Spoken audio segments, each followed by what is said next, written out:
વિદ્યાર્થી મિત્રો, ધોરણ 9 ની અંદર આપણે આજે ચેપ્ટર 15 સંભાવનાની વાત કરીએ. આગળ આપણે આની વિશે ઘણું શીખી ગયા છીએ. આજે આપણે દાખલા નંબર 8 સુધી પહોંચ્યા છીએ. તો દાખલા નંબર 8 સ્ટાર્ટ કરીએ તે પહેલા આ વિડિયોને સબસ્ક્રાઇબ કરી, લાઈક કરી, બેલનો રણકાર આપીને તમારા વધુ વિદ્યાર્થી મિત્રોને શેર કરો. એચએમ પટેલ ક્લાસની અંદર આજે આપણે ચેપ્ટર 15 સંભાવનાની વાત કરીએ છીએ. બહુ ઇમ્પોર્ટન્ટ ચેપ્ટર છે આ. આની અંદર શું હોય છે કે આ 10મા ધોરણમાં પણ આ ચેપ્ટર આવે છે. તમારે 9મા ધોરણનું એક આંકડાશાસ્ત્ર ચેપ્ટર છે અને આ સંભાવના ચેપ્ટર છે. બંને 10મા ધોરણમાં બહુ જ અગત્યના ચેપ્ટરો છે. તો આપણે આની વાત કરવાની છે આજે. સંભાવનાની અંદર આપણે 7 દાખલા સુધી પહોંચ્યા હતા. એ આપણે કમ્પ્લીટ કરાવ્યા છે. હવે દાખલા નંબર 8 છે કે જે 8મો દાખલો છે એની રકમ તમને અંદર નહીં આપી હોય. એ તમને એવી સૂચના આપી છે કે સ્વાધ્યાય 14.2 છે ને એનો દાખલા નંબર 2, એટલે આપણે સ્વાધ્યાય 14.2 માં જ આવવાનું. આપણે આ સ્વાધ્યાય ચાલે છે 15, પણ તમે ચોપડીની અંદર 14.2 ચેક કરી લો અને એની અંદર દાખલા નંબર 2 ની રકમ તમારી ચોપડી ખુલ્લી રાખો એટલે તમને ખ્યાલ આવે. એની અંદર શું હોય છે કે એક ફેક્ટરીમાં કામ કરતા, એન્જિનિયરિંગ કંપનીમાં કામ કરતા કર્મચારીઓ કે ફેક્ટરીથી કેટલા કિલોમીટર દૂર રહે છે, એનું કાર્યક્ષેત્ર કેટલું દૂર છે એ તમને દાખલા તરીકે મારું ઘર આ છે. અહીંથી હું 10 કિલોમીટર દૂર જાઉં છું તો મેં 10 લખ્યું, 3 કિલોમીટર હોય તો 3 લખ્યું, 5 હોય તો 5, 7 હોય તો 7, 8 હોય તો 8, એવી રીતે કુલ સંખ્યા અંદર 40 આપેલી છે. એટલે આપણે અહીંયા એવું લખ્યું છે કે સ્વાધ્યાય 14.2 ના દાખલા નંબર 2 ની રકમ પરથી આ દાખલો ગણવાનો છે. હવે કુલ સંખ્યા છે 40. તમારે રકમ ધ્યાન રાખતી જવાની છે, બરાબર છે? એટલે રકમની અંદર કમ્પ્લીટ ધ્યાન રાખજો. હવે પહેલી ઘટના એવી છે કે તેના કાર્યક્ષેત્રથી 7 કિમી થી ઓછા અંતરે રહેતા હોય તેવા કર્મચારીના સંખ્યા છે, બરાબર છે? એની સંભાવના શોધવાની છે. 7 કિમી થી ઓછા હોય એટલે 7 થી ઓછા 6 સુધી આવે. એટલે 1, 2, 3, 4, 5 અને 6.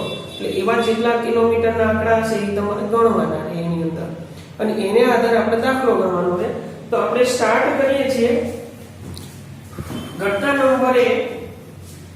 ઘટના નંબર 1 ની અંદર તમને એવું કીધું છે 7 કિમી થી ઓછા અંતરે હોય તેની સંભાવના કેટલી.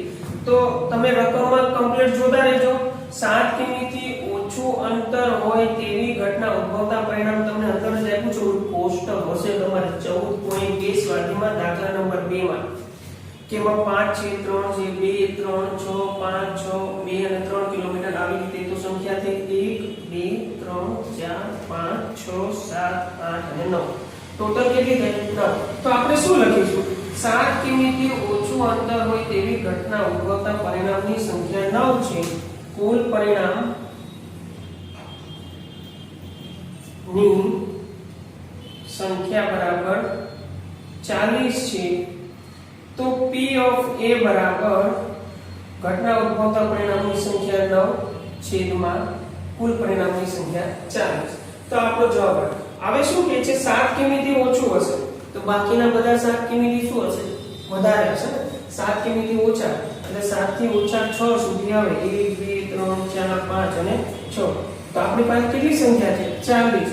તો 7 થી વધુ સંખ્યા કેટલી હશે? આ સંખ્યા કેટલી છે? 9 છે. તો 40 માંથી 9 જે સંખ્યા છે એ 7 થી ઓછી છે કિલોમીટર, તો બાકીની 7 કિલોમીટર થી વધુ હશે. તો 40 માંથી 9 જાય તો કેટલા આયા? 31. અહીંયા તમને શું કહે છે? બીજી ઘટનામાં જુઓ. તેના કાર્યક્ષેત્રથી 7 કિમી અથવા 7 કિમી થી વધુ અંતર રહેતા હોય તેવા કર્મચારીઓની સંભાવના શોધવાની છે. તો એકદમ સિમ્પલ કે સાહેબ કુલ કર્મચારીઓ 40 છે, એમાંથી 9 કર્મચારીઓ છે એ 7 કિલોમીટર થી ઓછા અંતરે રહે છે, તો બાકીના બધા 7 કિલોમીટર થી વધુ અંતરે હોય. બરાબર છે ને? એવું ગણશો તમે કોષ્ટકની અંદર ગણશો તો 31 આવશે. પણ આ સિમ્પલ લોજિક છે, એ તમારે સમજી લેવાનું કે 7 કિલોમીટર થી ઓછા 9 જણા છે તો 7 થી વધુ કેટલા હશે? 40 માંથી 9 બાદ કરો તો 31. તો બીજો પ્રશ્ન તમારે એ છે કે ઘટના તમારી બીજી એ છે કાર્યક્ષેત્ર 7 કિમી અથવા 7 કિમી થી વધુ અંતરે રહેતા હોય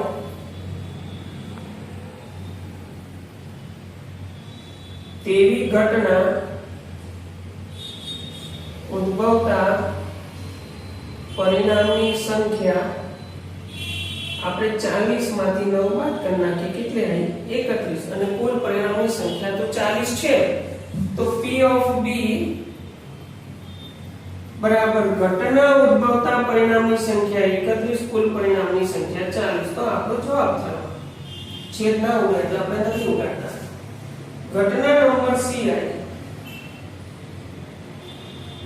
ત્રીજી ઘટના હવે ત્રીજી ઘટનામાં વાંચો 1/2 આપ્યું છે એટલે અડધો કિલોમીટર કહેવાય તમને એવું કીધું છે કાર્યક્ષેત્રથી અડધા કિલોમીટરથી ઓછું અંતર 1 થી ઓછું અડધું અડધાથી ઓછું એવા અંતરે રહેતા હોય તેવા કર્મચારીઓ કેટલા છે તમે કોષ્ટકમાં જોશો તો 1/2 તમને આપ્યું જ નહીં હોય એક જ આપ્યું છે 1 થી ઓછા 0 હોય પણ એ પણ ના આપ્યું હોય એટલે 1/2 આપ્યું જ નથી તો આવી ઘટના ઉદ્ભવતી નથી એટલે એની સંભાવના શું આવે 0 અશક્ય ઘટના છે કે સાહેબ આમાં તો કોષ્ટકની અંદર સ્વાધ્યાય 14.2 ની અંદર દાખલા નંબર 2 માં કોષ્ટક જે આપ્યું છે એની અંદર 1/2 થી ઓછું ક્યાંય લખ્યું જ નથી તો એવી ઘટના ઉદ્ભવતા પરિણામની સંખ્યા 0 આવે છે એમ લખી નાખવાનું એકદમ સિમ્પલ છે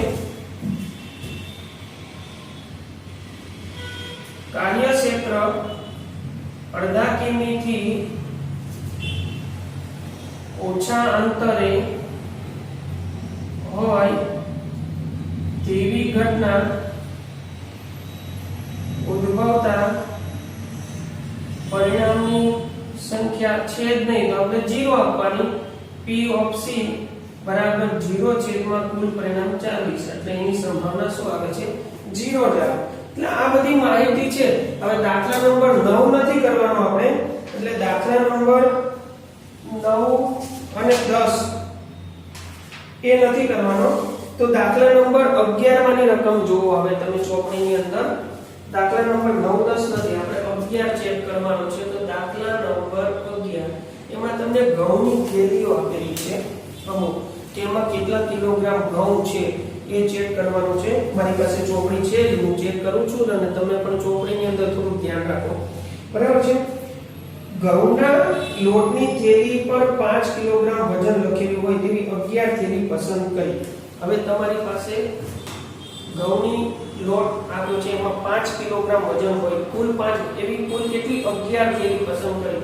તો કુલ થેલીની સંખ્યા બરાબર આપણી પાસે કેટલી છે 11 કુલ સંખ્યા 11 થઈ ગઈ વજન 5 કિલોગ્રામ છે એવું કીધું છે 11 થેલી અલગ અલગ મૂકી છે હવે આપણે જોઈએ તો હું એની અંદર બધી થેલીમાં કેટલું વજન છે હું તમને લખીને બતાવું છું 11 નું પહેલી થેલી છે એમાં 4.97 કિલો 97 ગ્રામ બીજીમાં 5.05 છે ત્રીજીમાં 5.08 છે તમારી ચોપડીમાં જોતા જાઓ એ જ છે બરાબર 5.03 છે પછી 5 એકદમ ફિક્સ છે પછી 5.06 5.08 4.98 5.04 5.07 અને 5 કિલોગ્રામ તો આ આપણી પાસે થેલી છે હવે તમે જુઓ આમાં 5 થી ઓછું છે પહેલી થેલીમાં વજન બીજીમાં 5 થી વધુ છે ત્રીજીમાં 5 થી વધુ છે આમાં 5 થી વધુ આમાં 5 ફિક્સ છે 5 કિલોગ્રામ લોટ જ છે આ થેલીમાં એ રીતે 5 કિલોગ્રામ થી ઓછું હોય 5 કિલોગ્રામ થી વધુ હોય અને 5 કિલોગ્રામ હોય એવી લોટની થેલી ટોટલ આપણી પાસે કેટલી થેલી છે 11 એટલે આપણે શું કહીશું કુલ પરિણામની સંખ્યા શું નક્કી કરી નાખી 11 હવે આપણે કોની સંભાવના શોધવાની છે હવે નીચે વાંચીએ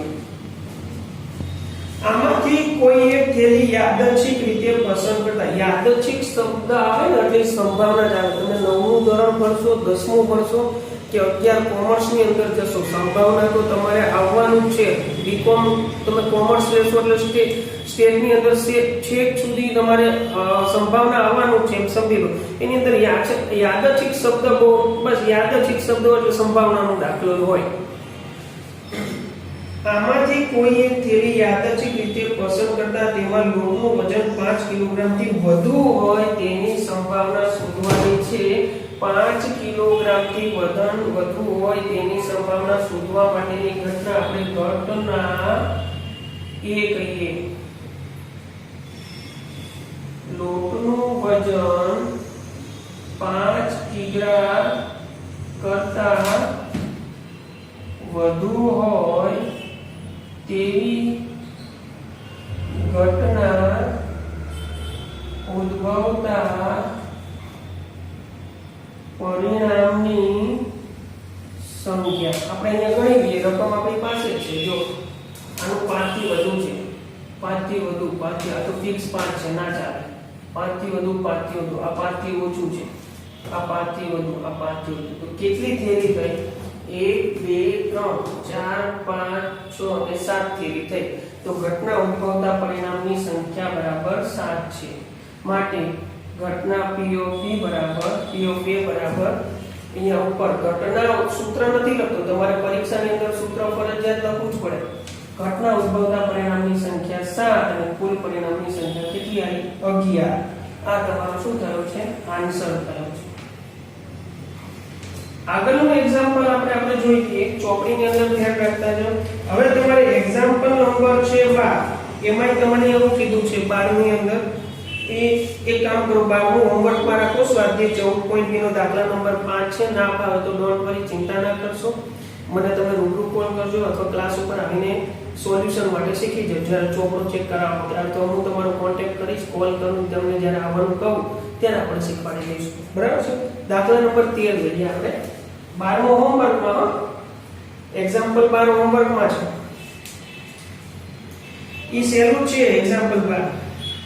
હવે એક્ઝામ્પલ 13 પણ સ્વાધ્યાય 14.2 ની અંદર રકમ આપી છે, એટલે ત્યાં ધ્યાન રાખવાનું છે આપણે. સ્વાધ્યાય 14.2 ના દાખલા 1 નો વિચાર કરીએ.